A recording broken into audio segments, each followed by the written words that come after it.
example, most major events have a complex constellation of causes. When a group wishes to control how a past event is understood, say the invasion of a country, they might focus on only one cause, ethics, ignoring other causes, economics, in such a way that legitimizes their actions. Thus, for some groups, the invasion of a country for their oil is a sign of corruption and greed, but doing so in order to save an oppressed people is legitimate. This form of memory distortion is called linking or detaching. Likewise, not denying a past event, one can choose to blame the victim. This is commonly done in German explanations for the 1941 invasion of Russia.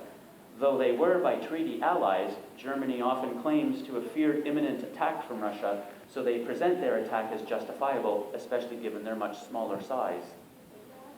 And if blaming the enemy is not an option, blaming circumstances might be. The event might still be embarrassing, but this strategy helps to shift the blame away from you. And for instance, emphasizing that war is ugly and has odious collateral damage is an example of blaming circumstances, say, in the event of the deaths of civilians. Finally, one's context determines how one frames or distorts the past, since being a member of a group will outfit one with the most flattering version of events. Thus, Christians tend to remember the Crusades as about freeing other Christians in Muslim lands, while Muslims tend to remember the Crusades as the first in the long line of unprovoked invasions. Now, what sets these first four strategies of memory distortion apart from the three that follow is that the first four do not attempt to change the past. In linking versus detaching, blaming the enemy or circumstances, or contextual framing, groups accept the occurrence of an embarrassing event, but their memory distortion attempts to reduce the embarrassment or to explain in a distorting way why the event was necessary or justified. The next three strategies are much more highly distorting because they deal with the past by actively changing it. Selective omission, as the name suggests, is about ignoring certain events or facts from the past. The frequency with which this strategy can be found in group narratives suggests it is easily executed. So, for instance, the collective memory of founding American figures such as Thomas Jefferson, Abraham Lincoln, and Patrick Henry often omit the opinions and practices they had concerning slavery. But selective omission is not only a memory distortion strategy of the liberal left. The conservative right often selectively omits from their collective memories images of Jesus excoriating wealth or helping the poor. Michael Kamen shares this opinion about the distorting power of selective remembering. His study shows that, quote, memories can readily, with scant embarrassment or challenge, be quietly repressed within a generation and replaced by alternate explanations, end of quote. Distorting collective memory for reasons of nationalistic cohesion or self-confidence or flattering self-representation is found in countries the world over. Exaggeration and embellishment of memory can be mild, like earlier forms of distortion, but it also has the potential to be distortive to the extent that a whole new memory is created. This potential is missed by Baumeister and Hastings, who limit the effects of exaggeration and embellishment. So clearly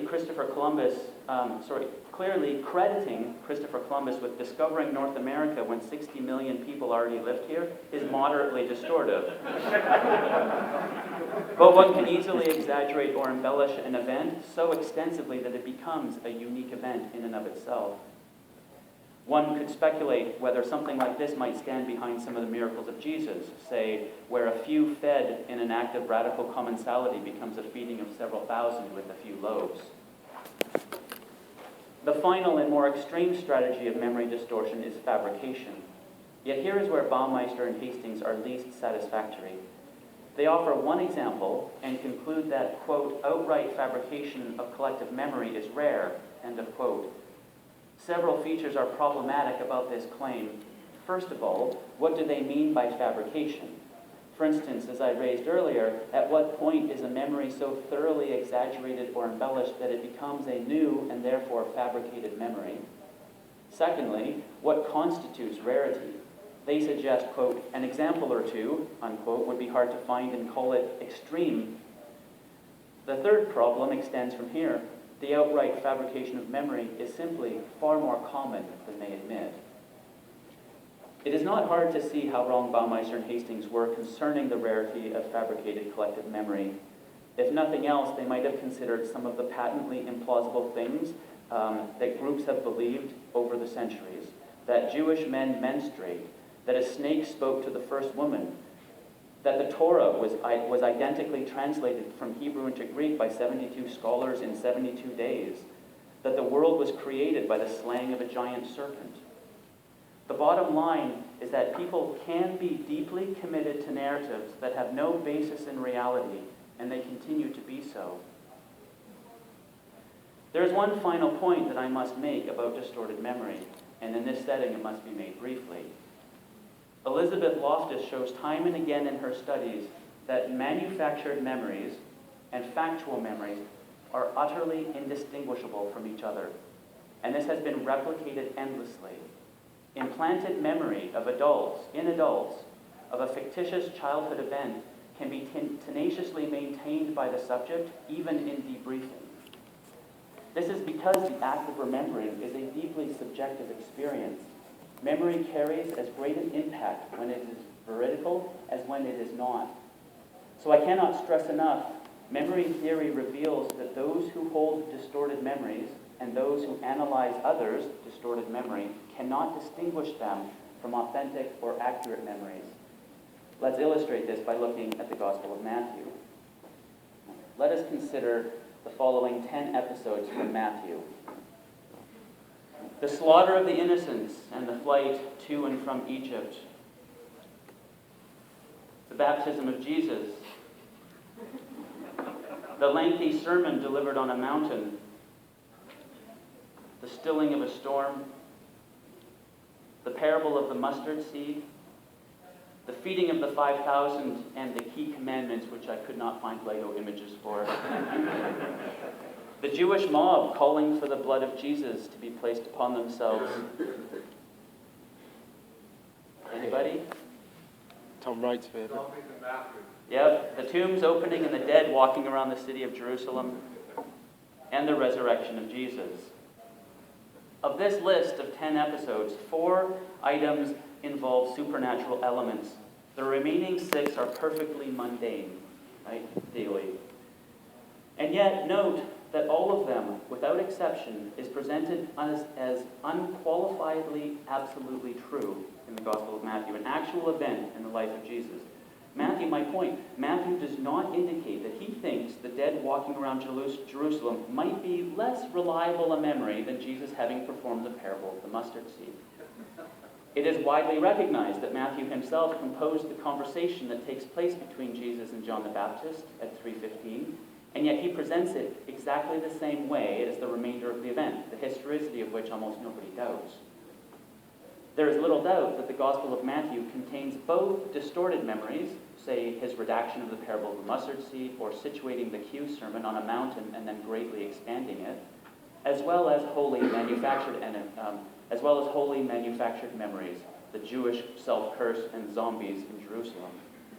While some suggest that the writer of Matthew did not likely believe every story in his gospel, Dale Allison presents a persuasive case that the gospel writers believed their own stories.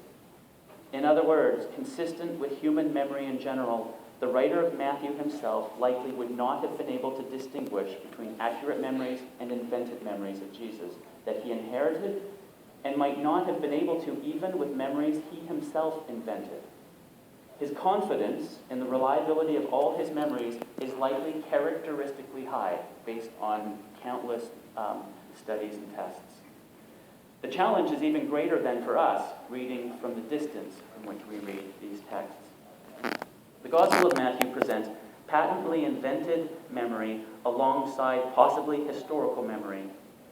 Plenty of scholarly debates exist questioning the historical accuracy of many Matthean events, of course, but I must point out this debate exists not with any assistance from Matthew, but wholly in spite of him.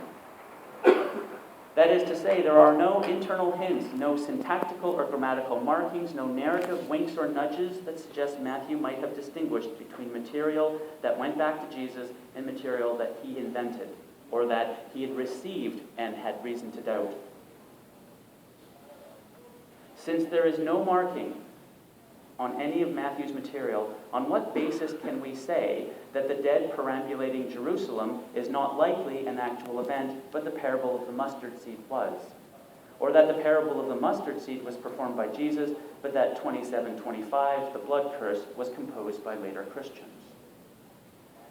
Now, it used to be the case that one of the tools at our disposal for distinguishing between historically reliable and historically unreliable material was the traditional form-critical criteria developed over the new and third quests: multiple independent attestation, coherence, embarrassment, and so on.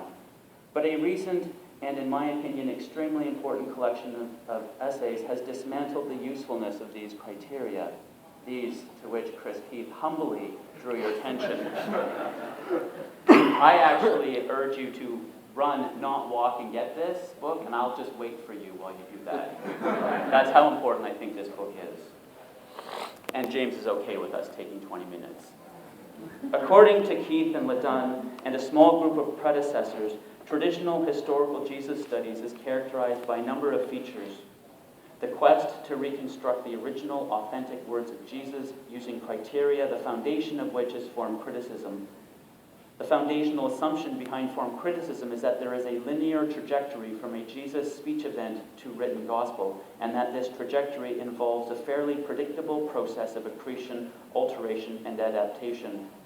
Because the process is fairly predictable, criteria, in the form listed here, can be applied to the final product in order to reverse this process of accretion, alteration, and adaptation.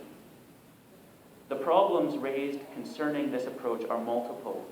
First and most seriously, the search for one authentic form of a Jesus saying misses that Jesus would have delivered any speech or story multiple times, and if he was any good at all at his trade, each delivery would have been a little different.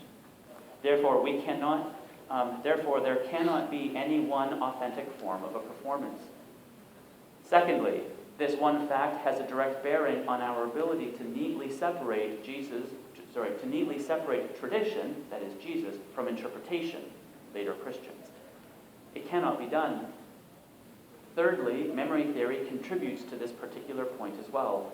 Since all remembering requires interpretation and framing, separating tradition, what is remembered, from interpretation, how it is remembered, is flatly impossible. As Keith observes, quote, "If not for those interpretive frameworks, the past would not survive at all," unquote. And historian Elizabeth Tonkin makes the same point, quote, "Professional historians who use the recollections of others cannot just scan them for useful facts to pick out, like currants from a cake.